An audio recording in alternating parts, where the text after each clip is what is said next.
자, 여러분 4주차 1교시 수업을 시작하도록 하겠습니다. 지난 시간에 우리가 사회복지 실습의 이해 중에서 사회복지 실습교육의 구성 체계에서 마지막으로 실습기관 신청 과정 봤죠. 자, 이 시간에는 지난 시간에서 이제 마지막에 이제 그 하나 놓친 게 있었는데요. 여러분들은 실습을 하면서 그 실습교육비, 우리가 실습비라고 그냥 통상 얘기를 하는데 실습교육비를 냈죠. 이 부분에서 일부에서는 그 내지 말아야 된다라고 하는 부분도 있고 일부에서는 내야 된다라고 하는 부분이 있어요. 그럼 여러분들 생각은 어떻습니까? 내야 됩니까? 내지 말아야 할까요? 내야 한다면 얼마를 낼까요? 이건 그 실습교육비는요, 그 액수는 기관마다 차이가 있습니다. 지금 현재 통상 그 10만 원을 하고 있는데요. 뭐 기존에 그 받았던 그 5만 원이나 7만 원 받는 데도 현재 있고요. 그 요즘에 15만 원까지 올라가서 15만 원까지 받는 기관도 있습니다. 한 10년 전쯤 이제 다른 대학에서 이제 사회복지 현장 실습에 관련된 그 수업을 하는데요. 이게 보통 그 당시는 5만 원이었었거든요. 5만 원 내외가 있었는데 그 한 10년도 된 것 같으네요. 10년 정도 됐는데 그때 쉬는 시간에 어떤 그 이제 그때 이제 우리가 평생교육 중심으로 이제 수업을 했었기 때문에 어떤 분이 오셨어요. 그러면서 이제 질문을 하는데 보통 5만 원 받는데 저는 기관에서 30만 원을 요구해서 30만 원을 냈습니다 그러더라고요. 제가 깜짝 놀랐어요. 대전에서요? 근데 그렇대요. 그러면 실습을 혹시 안 하기로 하고 그렇게 그 요구를 하던가요? 아니면 그렇게 요구를 하셨습니까? 그랬더니 실습은 다 하기로 하고 그런 부분에 대해서는 뭐 철저하게 그 지켜야 된다고 본인은 생각한대요. 그런데 기관에서 그렇게 요구를 하더래요. 그래서 30만 원을 냈다는 얘기를 들었습니다. 뭐 그 실습 교육비라고 하는 부분이 명확하게 있지는 않습니다. 나와 있지는 않습니다. 그럼에도 불구하고 통상 그 사회복지 현장에서 요구되는 비용들이 있으면 내야 된다. 그리고 금액도 일정 부분 맞출 필요는 있다라는 생각이 듭니다. 그렇다고 한다면 우리가 실습교육비라고 하는 부분은 왜 내야 되냐라고 하는 부분이에요. 여기 보면 기관에서의 책임성이 분명해지고 실습생이 기관으로부터 학습 경험을 권리로서 받아들일 수 있다. 사실 이제 사회복지 기관에서는 이게 이제 사회복지 현장 실습이라고 하는 부분 자체가 주요 업무로 인식받아야 된다고 그랬잖아요. 근데 이제 그 비용이라고 하는 부분을 기관에서 사실은 전담할 수가 없는 상황. 그리고 인식을 해서 정말 실습비라고 하는 부분을 우리가 받았기 때문에 그 부분에 대해서는 우리가 분명하게 실습 교육을 시켜야 된다라고 하는 측면, 그게 인식이 돼야 된다라고 하는 부분이에요. 그게 이제 실습 교육비를 제출함으로써, 그리고 여러분들은 그냥 어떻게 보면 이제 그 기관에 아니면 실습 지도자한테 눈치를 보는 게 아니라 당당하게 실습비를 냈기 때문에 여러분들 학습 경험이라고 하는 권리를 얻을 수 있기 때문에 그렇다라고 하는 부분인 거죠. 실질적으로 뭐 여러분들이 이제 가게 되면 이제 저 같은 경우는 이제 중간에 뭐 간식도 제공하고 그리고 맨 마지막 날 끝날 때는 우리가 평가회를 하잖아요. 그러니까 평가회 할 때는 반드시 우리가 삼계탕, 특히 여름이기 때문에 삼계탕을 제공을 했단 말이에요. 근데 5만 원을 받을 때도 삼계탕 제공하고 나면요, 4만 원이죠. 4만 원이라고 하는 부분은 결국에는 한 달 내내 냉방비 라고 하도 사실은 과언이 아닐 정도로 뭐 복사하는 거 있지요, 간식 제공할 때도 있지요, 그리고 이제 냉방비, 에어컨 활용하지요. 그러면 사실 그 실습이라고 하는 부분 자체가 그 뭐 5만 원이 됐든 10만 원이 됐든 기관 입장에서는 그것에 대한 어떤 그 수익, 근데 사실은 이제 우리가 이제 수입을 이제 잡는데 이제 그런 부분들이 사실은 기관에 크게 도움은 되지는 않습니다. 그렇지만 어쨌든 간에 실습생 입장에서는 실습 교육비를 내므로 인해서 권리라고 하는 부분이 있을 수 있기 때문에 그 실습비는 내야 된다, 이렇게 보면 되겠습니다. 자, 그 다음에 그 실습에 대한 주요 내용이 있는데요. 그러니까 사회복지 기관에 대한 이해인데, 기관을 이해하는 거잖아요. 그래서 이제 사회복지 기관에 대한 어떤 구조도 있고요, 운영에 대한 부분도 이해할 수 있고요, 그리고 기관이 제공하는 그 지역사회 서비스에 대해서 이해할 수 있는 부분들이 있을 수 있다. 그 다음에 지역사회에 대한 이해. 지역사회라고 하는 부분은 이제 실습기관이 위치해 있는 기관이 있지 않습니까? 그 기관이 위치해 있는 지역사회는 어떤 자원들이 있고 어떤 문제들을 있더라라고 하는 부분을 규명해야 되고, 그 문제를 규명하기 뒤에는 이를 해결하는데 활용되는 것들이 어떤 방법과 자원들이 있다라고 하는 부분까지도 이제 익힐 수 있어야 된다라고 하는 부분에서 얘기를 하고 있는 거고요. 그다음에 세 번째는 사회복지 실천 과정을 적용한다. 우리 이제 클라이언트 체계에서 우리가 기관에서 이제 디지털 서비스를 주로 이제 제공을 하잖아요. 근데 제공을 할 때 그럼 어떤 절차 이해하냐? 그러면 이제 제공을 할 때는 어떤 대상자가 어떤 문제가 있느냐? 실질적으로 우리가 클라이언트 체계라고 하는 부분은 이제 뭐 개인이나 가족이나 집단이나 아니면 지역사회 이렇게 얘기를 하고 있는 거잖아요. 그러면 그들이 갖고 있는 문제가 뭐냐? 그리고 그들이 갖고 있는 문제를 해결하기 위해서는 어떠한 정보들이 있느냐? 그리고 이제 그것을 분석해서 어떤 개입 계획을 세울 거냐, 실천할 거냐, 그리고 평가할 거냐, 라고 하는 일련의 과정을 적용해 볼 수 있다, 이런 얘기죠. 그 다음에 네 번째는 실습 지도를 통한 학습. 실습 그 지도라고 하는 걸 통해서요, 그 어떻게 보면 이제 그 기관의 어떤 슈퍼바이저, 우리가 이제 그 실습 지도자라든가, 그리고 이제 어떤 그 사람들이 갖고 있는 어떤 전문적 가치관이라든가, 아니면 이제 사회복지사로서 어떤 자아인식이라든가, 아니면 기관 내 이제 다른 직원들이나 다른 학교의 이제 실생과 관계를 이제 잘 활용을 해서 이제 우리가 이제 취득할 건 취득한다라고 하는 부분. 그러니까 실습 지도 과정을 통해서 학습을 할 수 있어야 된다라고 하는 측면을 얘기를 하고 있는 거죠. 그러려면 사실은 많은 대화가 필요한 부분이 있다.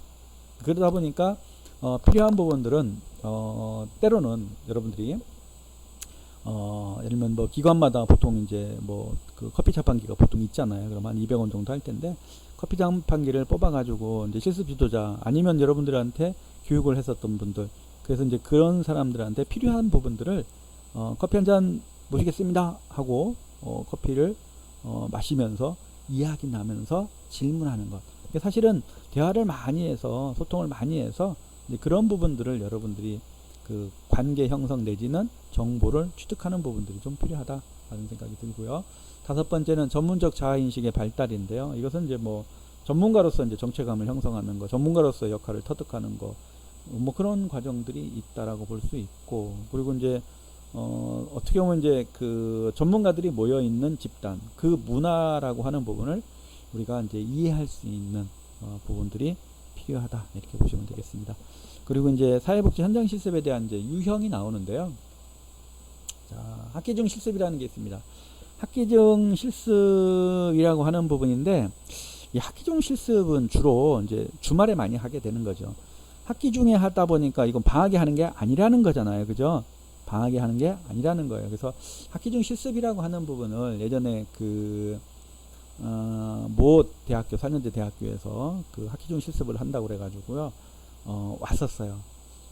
근데 이제 학기중 실습이라고 하는 부분이 학생들 입장에서는요, 학교 다니면서 학교 수업을 받으면서 봉사활동도 하면서 아니면 동아리 활동도 하면서 그리고 실습을 하는 거잖아요. 절대 바람직하지 않아요. 분명히 장점도 있고 단점도 있겠죠. 보도겠습니다. 자, 장점 먼저 보시면 실습생들은 매주 수업에서 이론을 접할 수 있고 학습한 개념들을 이행하기 위한 기회가 제공돼서 즉시 시행할 수 있다. 이게 이제 무슨 의미냐면, 예를 들어서 우리가 노인복지론을 배운다. 노인복지를 배우는데 노인복지론에서 어르신에 대한 이해, 어르신에 대한 성격, 어르신에 대한 특성, 이걸 배웠다. 그런데 그 주에 노인복지관에서 실습을 하면서 어르신을 만났다. 이거보다 더 좋은 거 없죠. 왜? 대화하는 과정에서, 상담하는 과정에서 내가 배운 오늘 배웠던지 어제 배웠던지 지난주에 배운 내용을 직접 어르신을 통해서 경험적 지식으로 습득될 수 있는 거. 이건 큰 장점 중에 하나라고 볼 수 있는 거죠.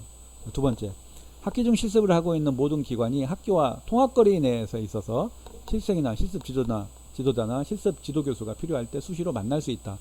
그러니까 예를 들면 여러분들이 지금 학교를 다니면서 실습을 한다. 그러면 학교도 다녀야 되고 실습기관도 다녀야 되고, 그러니까 학교나 실습기관이나 여러분들이 기거하는 곳이나 가깝다는 얘기잖아요.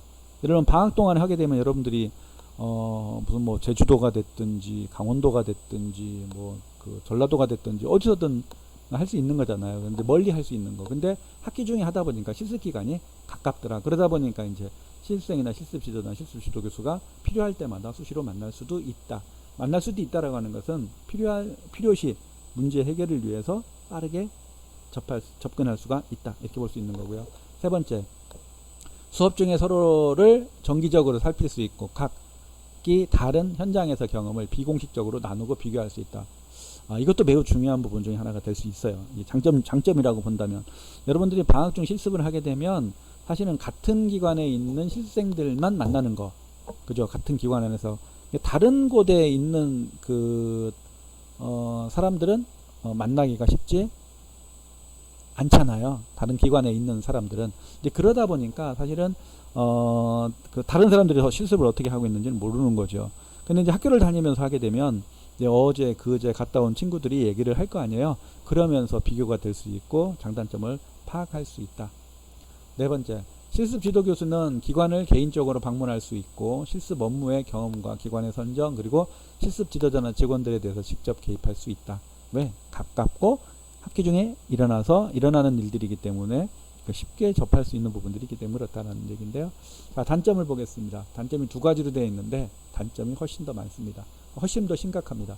학기 중 실습은 실습 일수가 너무 짧고 그 다음에 일주일 단위로 이루어지기 때문에 특별한 직원회의나 행정적 컨퍼런스나 다른 분야와 함께하는 회의나 지역사회 활동에 참석하기가 어렵다. 이게 무슨 얘기냐면 여러분들 월요일 날이나 화요일 날은 실습을 해야 되는 거잖아요. 근데 일주일에 사실은 하루밖에 못 하는 거잖아요.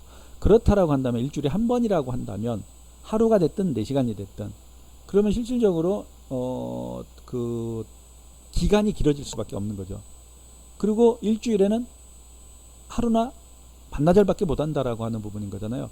그러면 직원 회의나 아니면 다른 프로그램을 예를 들어서 뭐 이제 노인복지관에 갔다 그러면 늘 월요일 날 프로그램만 볼 수밖에 없는 거잖아요. 오전이든 조길이든.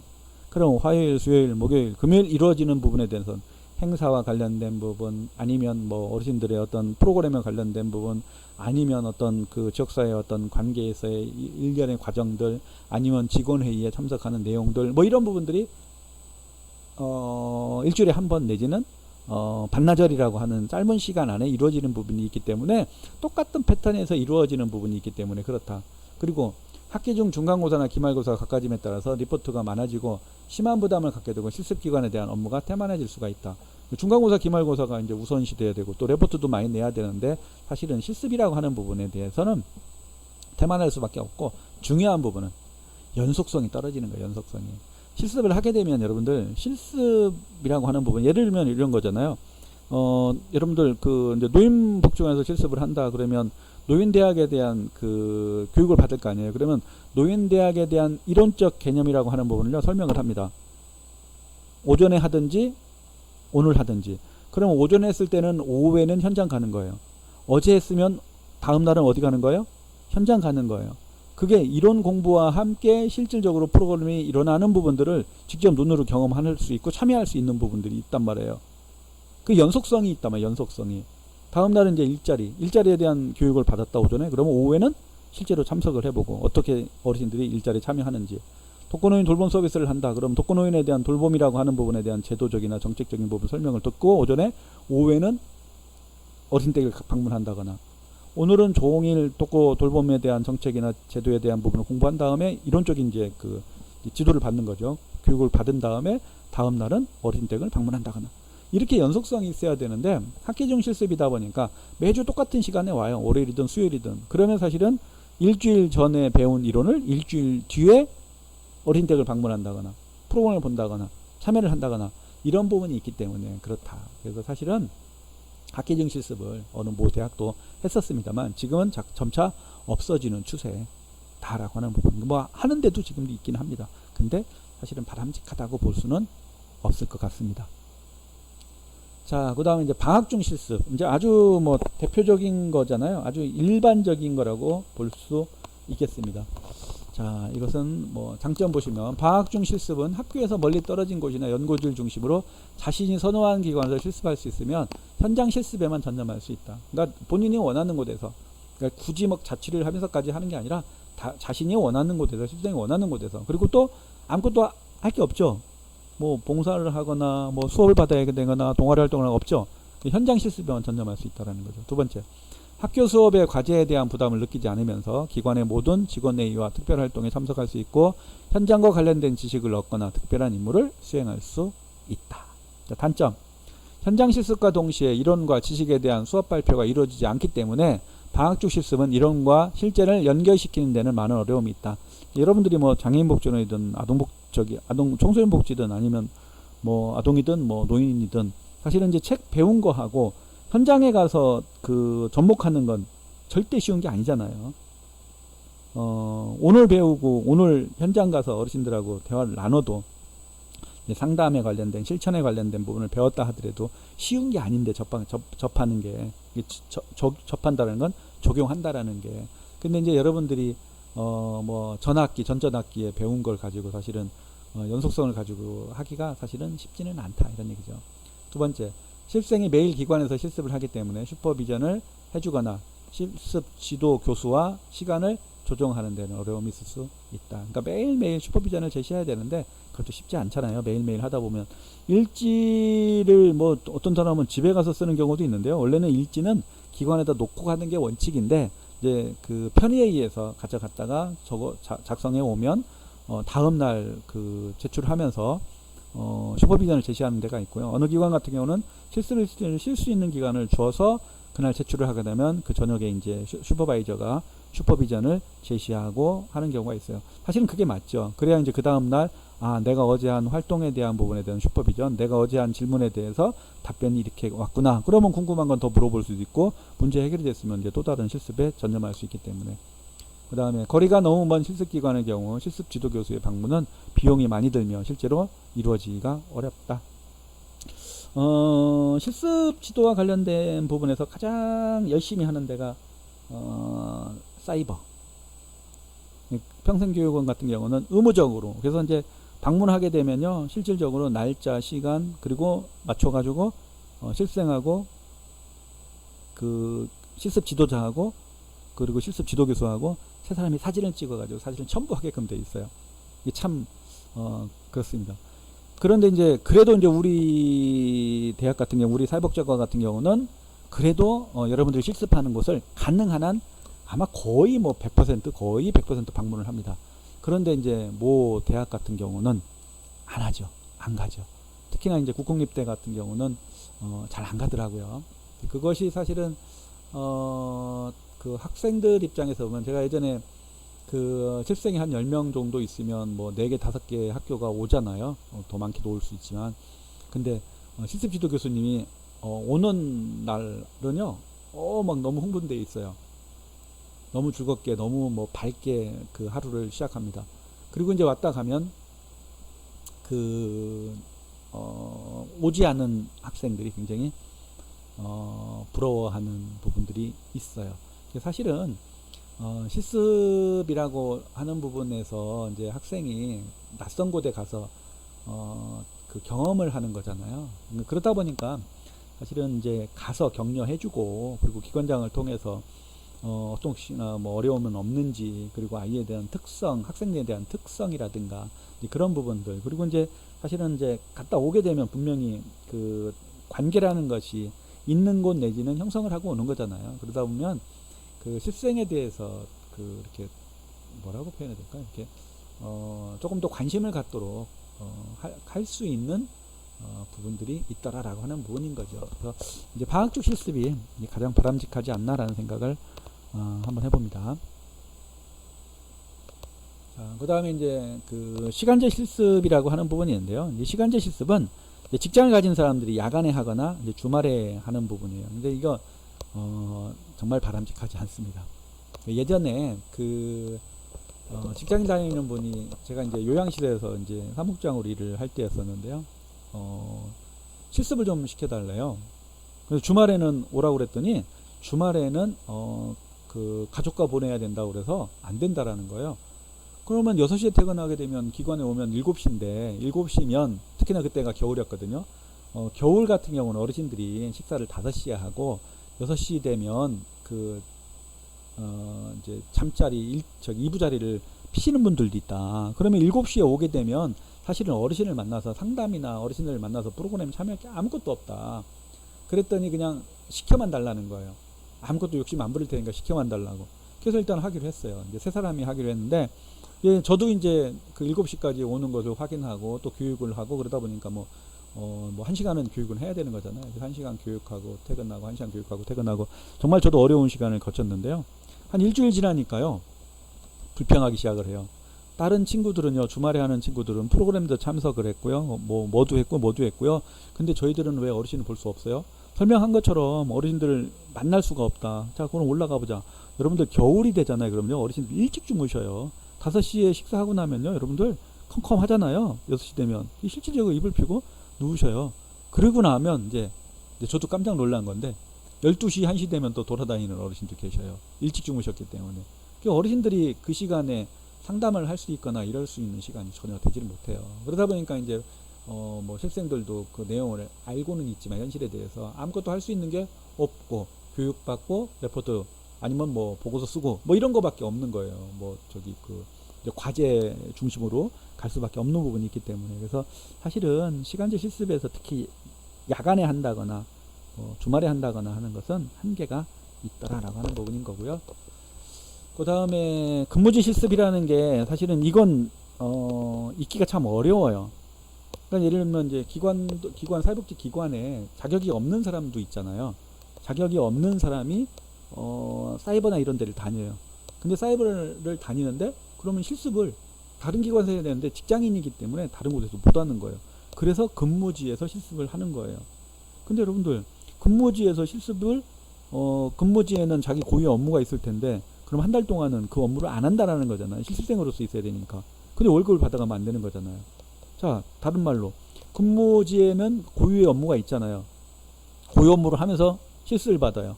두 가지를 다 할 수 있는 건 안 되는 거잖아요. 그럼 실습이 안 되든지 근무가 안 되든지. 그래서 사실은 이것을 인정하는 대학은 요즘 많지는 않다. 이것도 또한 바람직하지 않다라는 생각이 듭니다. 자, 그 다음에 사회복지 현장 실습에 대한 분류가 나오는데요.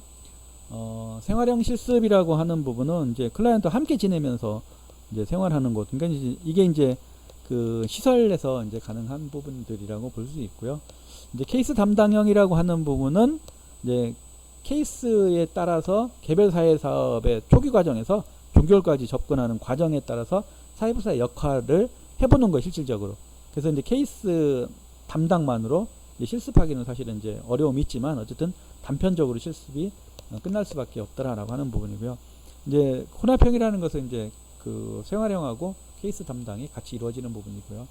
그 다음에 이제 그 설정 기간에 따라서는 통년 방식이라고 하는 것은 뭐 예를 들어서 일정한 기간, 뭐 한 학기 동안 한다거나 1년 동안 한다거나 그래서 이제 주 1회 동안 앞서서 이제 얘기한 것처럼 학기 중 실습이라는 거 있죠. 이제 통년 방식이라고 하는 부분이고 집중 방식은 방학 기간을 통해서 이제 하는 것 주로 이제 우리가 보통 하는 것들을 얘기하고 있습니다.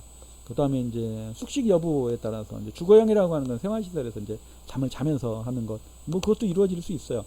이제 그게 이제 장점이라고 하는 부분은 이제 그 낮에만 보는 게 아니라 밤에 이루어지는 것들, 뭐 장애인 생활시설이든 어르신 생활시설이든 그것도 볼 수 있죠. 근데 이제 하루에 8시간 이상을 못 하기 때문에 뭐 주간을 했으면 그 다음날 저녁은 못 하고 다음날 야간을 한다거나 이런 식으로 이제 바꿔서 하는 거고요. 이제 통원형은 뭐 왔다 갔다 하는 거고요. 자, 그 다음에 이런 내용들이 있다. 그 다음에 지도에 따라서 개별 지도, 그룹 지도라는 방법이 있고, 유형에 따라서 상담형, 뭐 지도형, 뭐 기획형, 봉사형.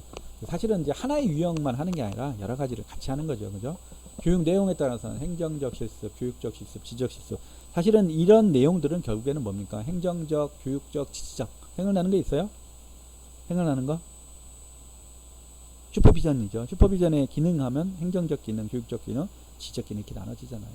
그래서 이제 앞서서도 이제 우리가 본 것처럼 개별 지도 방법이 있고 그룹 지도 방법이 있다고 하는데 뭐 개별 지도라고 하는 부분은 뭐 많지는 않고 주로 이제 그룹 지도를 통해서 실생들이 이제 한 명이나 두 명이 아니라 그룹으로 뭐 5명에서 10명 사이의 형태를 이루면서 오더라라고 하는 부분입니다. 자, 이렇게 해서 사회복지 현장 실습의 이해를 마치도록 하겠습니다. 여러분들 수고하셨습니다.